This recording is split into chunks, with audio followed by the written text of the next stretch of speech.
আজ ১৩ সেপ্টেম্বর শনিবার। আজকের সন্ধ্যার সমগ্র বরাক উপত্যকা সহ বিভিন্ন এলাকার খবরগুলি হলো। আজকের প্রথম খবরটি, বরাক উপত্যকায় স্বপ্নের সাগর পূরণ হলো। দেশের সাথে যুক্ত হলো নতুন রেল লাইন। মিজোরাম সহ হাইলাকান্দি জেলার বিভিন্ন প্রান্তের জনগণ এই ট্রেনের সুবিধা উপভোগ করতে পারবেন। এই ট্রেনের শুভযাত্রা উদ্বোধনী হয়। হাজার হাজার জনগণের স্বপ্ন পূরণ হলো আজ। স্বাধীনতার পর থেকে অনেকেরই স্বপ্ন ছিল, কিন্তু পূরণ হলো আজ।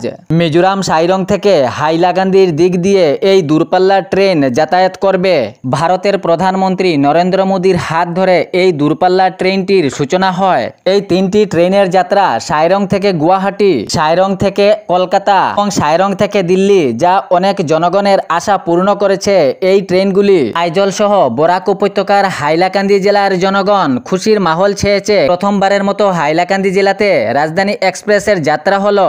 এর পরবর্তী খবরটি হলো, রামকৃষ্ণনগরে পাতা বাবার এখানে অসংখ্য জনগণের ভিড়। প্রতিনিয়ত 40 থেকে 45 হাজার জনগণ সেখানে ভিড় হচ্ছেন। কিছুদিন আগে থেকেই এই পাতা সেবন করাতেন জনগণকে, এবং যখন চতুর্দিকে এ বার্তা ছড়িয়ে পড়ে তখন অসংখ্য জনগণের ভিড়। দিন দিন এ ভিড় বাড়তে থাকে। আজ ঘটল এক দুঃখজনক ঘটনা।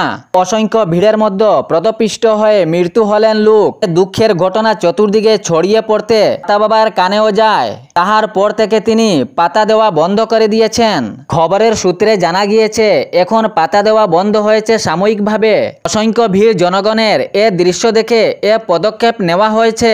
এ ভিড়ের মধ্যে ঘটছে অঘটন। পরবর্তী খবরটি হলো, রেশন কার্ড বাতিল। 1,17,00,000 রেশন কার্ড সন্দেহমূলক। এই রেশন কার্ডগুলি বাতিল করার সম্ভাবনা রয়েছে কেন্দ্রীয় সরকারের। আগামী 30 সেপ্টেম্বরের মধ্যে এই সন্দেহবাচক রেশন কার্ডগুলি বাতিল করার নির্দেশ প্রতিটি রাজ্যে ঘোষণা করা হয়েছে।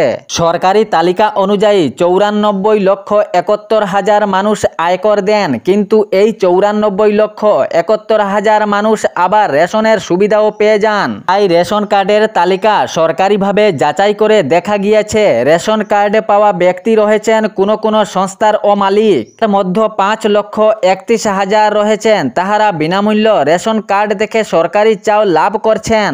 আবার 17,51,000 ব্যক্তির গাড়ি আছে যা রেশন কার্ডের সরকারি চাউল লাভ করছেন। সড়ক ও পরিবহন দফতরের তালিকায় প্রকাশ পেয়েছে, গাড়ি থাকা ব্যক্তিও রেশন কার্ডের সুবিধা গ্রহণ করছেন। সব যাচাই কাজ শীঘ্রই করে সরকারিভাবে এদের নাম রেশন কার্ড থেকে কর্তন করা হবে, কেন্দ্রীয় সরকারের নির্দেশ। কেন্দ্রীয় সরকার জানিয়েছে, এ ধরনের যে ব্যক্তি রেশন কার্ডের সুবিধা করছেন তাদের অতি সত্বর রেশন কার্ড জমা দিতে, নইলে অবৈধভাবে রেশন পাওয়া ব্যক্তিদের কার্ডও বাজেয়াপ্ত করা হবে এবং জরিমানাও ভুক্তভোগ করতে হবে। এর পরবর্তী খবরটি হলো, আসাম বিজ্ঞান সমিতির উদ্যোগে বার্ষিক সায়েন্স মেরিট টেস্ট হতে চলেছে আগামীকাল 14 সেপ্টেম্বর রবিবার। আসাম বিজ্ঞান সমিতির শাখার উদ্যোগে এই বার্ষিক সায়েন্স মেরিট টেস্ট হবে হাইলাকান্দিতেও। প্রকাশ করা হয়েছে, এই বার্ষিক সায়েন্স মেরিট টেস্ট হাইলাকান্দি জেলার অধীনে 5টি কেন্দ্রে অনুষ্ঠিত হবে। হাইলাকান্দি জেলায় অবস্থিত এই 5টি কেন্দ্রের নাম লালা এম.এ. জুনিয়র কলেজ, কইয়া মডেল স্কুল, আলগাপুর একল্যান্ড স্কুল, রামাং সিনিয়র সেকেন্ডারি স্কুল, এরিক্স সিনিয়র সেকেন্ডারি স্কুল। হাইলাকান্দি জেলার 25 জন স্কুলের শিক্ষক শিক্ষিকা এই প্রতিযোগিতায় অংশগ্রহণ করবেন। এই পরীক্ষার দায়িত্বে রয়েছেন অসীম কল্যাণ এবং নজমুল ইসলাম মজুমদার। পরবর্তী খবরটি হলো, আগামী 16 সেপ্টেম্বর পর্যন্ত হালকা মাঝারি ভারী বৃষ্টিপাতের সম্ভাবনা রয়েছে। আবহাওয়া দফতর থেকে এ প্রকাশ পেয়েছে। আসাম রাজ্য সহ আরও কয়েক রাজ্যে একই গতিবেগ থাকবে বলে আবহাওয়া দফতর থেকে জানানো হয়েছে। আগামী 16 সেপ্টেম্বর পর্যন্ত আসাম, সিকিম, অরুণাচল প্রদেশ, নাগাল্যান্ড, মণিপুর, মেঘালয় হালকা পাতলা মাঝারি ভারী বৃষ্টিপাতেরও সম্ভাবনা রয়েছে। এর পরবর্তী খবরটি হলো, 10 সেপ্টেম্বর দিনটি রহস্যজনক ছিল বললেন গৌরব গগৈ। পাকিস্তানের সঙ্গে সূত্র ধরাতে মুখ্যমন্ত্রীর বার্তা ছিল, কিন্তু এটি হাস্যকর হয়ে পড়ল। এবং অন্যদিকে রাহুল গান্ধীর বডি ডাবল, এটি প্রকাশ্য হলো না। এ বিষয়ে অসমের মুখ্যমন্ত্রী ডক্টর হেমন্ত বিশ্ব শর্মাকে লক্ষ্য করে বিজেপিকে টার্গেট করে গৌরব গগৈয়ের বার্তা এক সোশ্যাল মিডিয়ায় পোস্ট হয়েছে।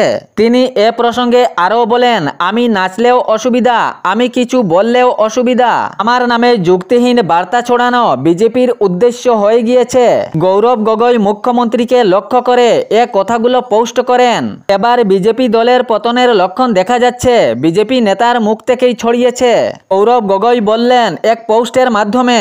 তাহলে এরকম নিত্য নতুন খবর পাওয়ার জন্য চ্যানেলটি সাবস্ক্রাইব করতে ভুলবেন না এবং ভিডিওটি অবশ্যই শেয়ার করবেন যাতে সঠিক সংবাদগুলো অন্যজনের কাছে পৌঁছায়। ধন্যবাদ।